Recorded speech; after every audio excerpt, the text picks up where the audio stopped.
Número um, tenha um plano que seja claro. Uma das razões mais comuns pelas quais a gente luta para manter o foco é porque a gente não tem clareza sobre aquilo que a gente precisa fazer na sequência de cada coisa que a gente começa. Muitas vezes a gente não sabe nem qual é a próxima ação que a gente tem que tomar e a gente acaba misturando as coisas, né? Ou seja, a gente não tem um plano claro. E se a gente tem um plano, a gente acaba fugindo do plano, escapa do controle.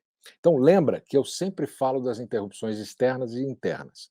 Né? Por exemplo, vamos dizer que você está tentando perder peso, mas não tem certeza que atividades que você precisa fazer para poder chegar lá, para emagrecer.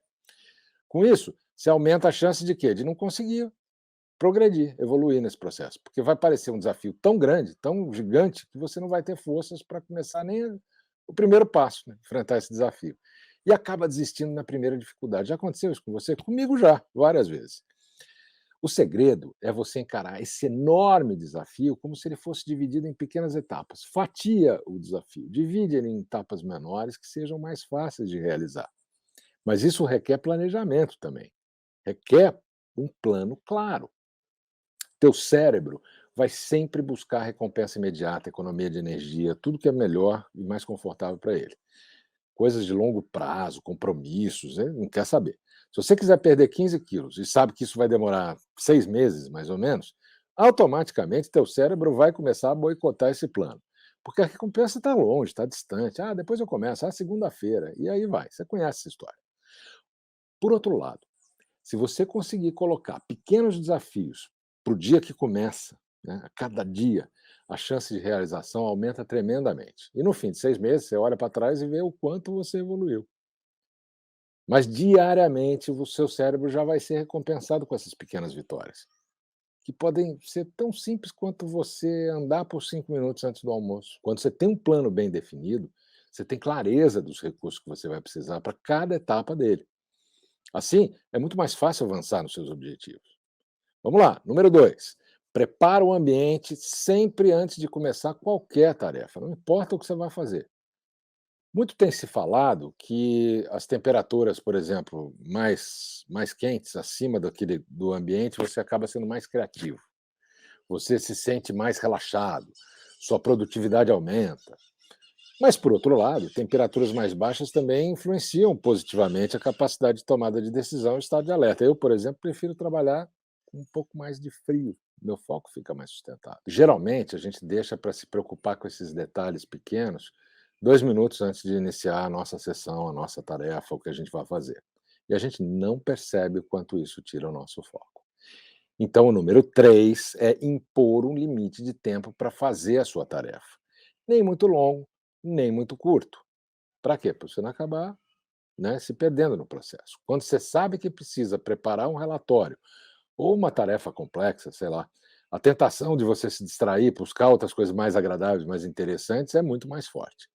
Aquela história que você mesmo conta para você, que está gastando só um pouquinho de tempo para se atualizar, quero saber como é que está, quais são as notícias, o que está acontecendo nas redes sociais, essa acaba sendo a única história na qual você vai se pendurar para acreditar e defender seu ponto de vista. Não faça isso. Para aprender ou reaprender como melhorar o foco, você precisa usar um determinado período de tempo para percorrer essas mídias sociais, as notícias, fazer suas ligações, aquela coisa paralela. No entanto, não deixe esse tempo ser muito longo, o tempo é essencial. Então, depois de trabalhar duro, por exemplo, submeta-se a esse prazer das redes sociais sem se sentir culpado, mas para isso você precisa ter feito o que você tinha se proposto a fazer. Considere isso como um prêmio no final, né?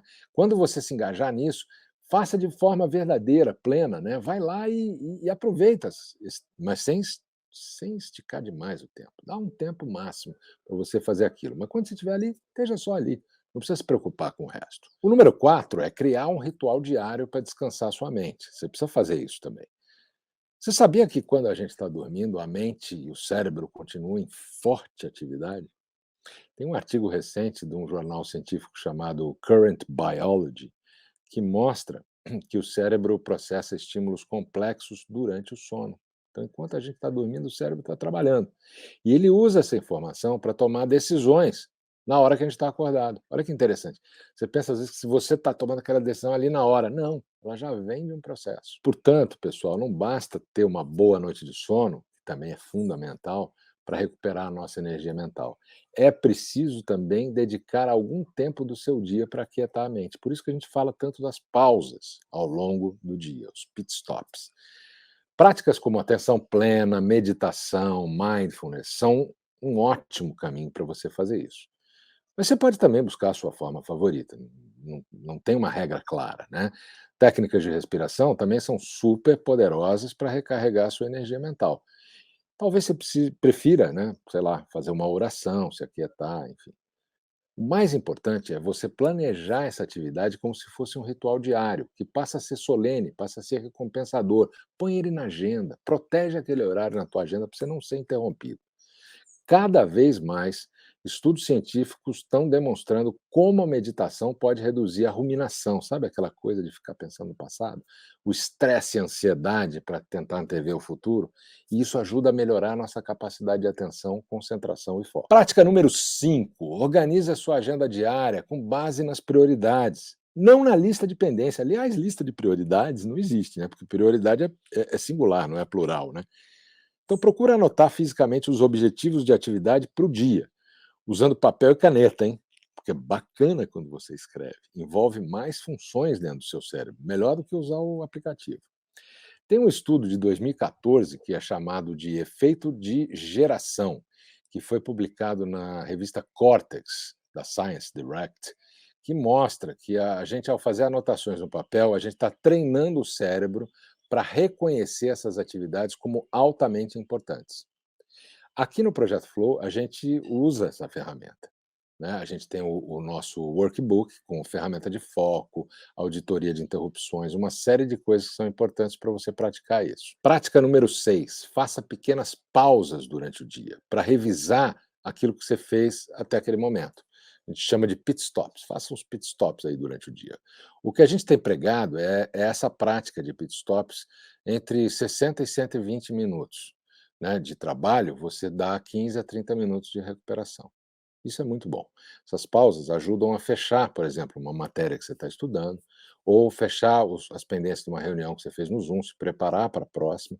Enfim, resolver a tarefa que você estava envolvido e ter um tempo para rever aquilo, fechar de fato aqueles pontos, fazer algum tipo de atividade para te recuperar, né, uma respiração, uma meditação, uma visualização, uma caminhada leve, o que quer que seja, para voltar para o próximo compromisso.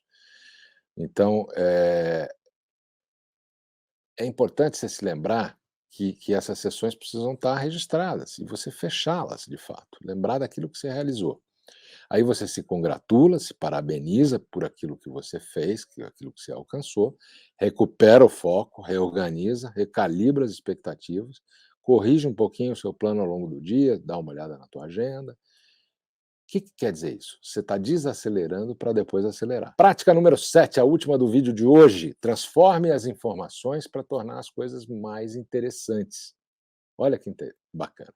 De acordo com as descobertas de neurobiologistas, a gente aprende melhor quando a gente faz coisas diferentes com as informações, de forma ativa. Ativamente eu estou fazendo coisas diferentes. Eu aprendi uma coisa nova, estou tentando plugar com outros conhecimentos. Isso me lembra a história do cérebro, que sempre está procurando conectar coisas desconexas, né? Criatividade tem isso como base.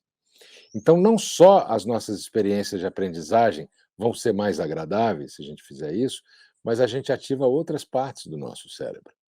E isso permite que as lições e as memórias sejam codificadas de uma maneira mais eficaz naquele reservatório das memórias de longo prazo.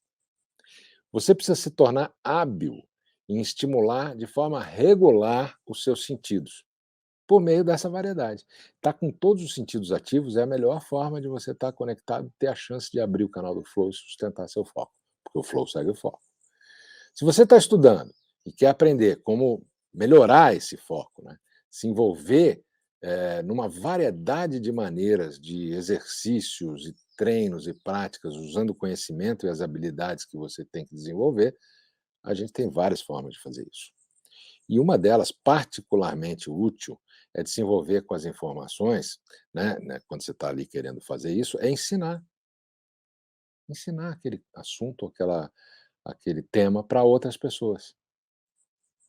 Um estudo recente, não tão recente assim, mas ele sugere que isso ocorre porque a informação que você está organizando para ensinar força o quê? Você a se concentrar continuamente para recuperar essa informação que você já aprendeu lá atrás. Então, desenhar imagens, diagramas, criar memorandos, gravados, gravar alguns textos sobre aquilo que você está aprendendo. Eu uso muito isso, de gravar e lembrar, ouvir depois. Usar cores, símbolos para marcar textos e eventuais coisas que eu estou redigindo. Isso vai também ativando áreas diferentes do seu cérebro.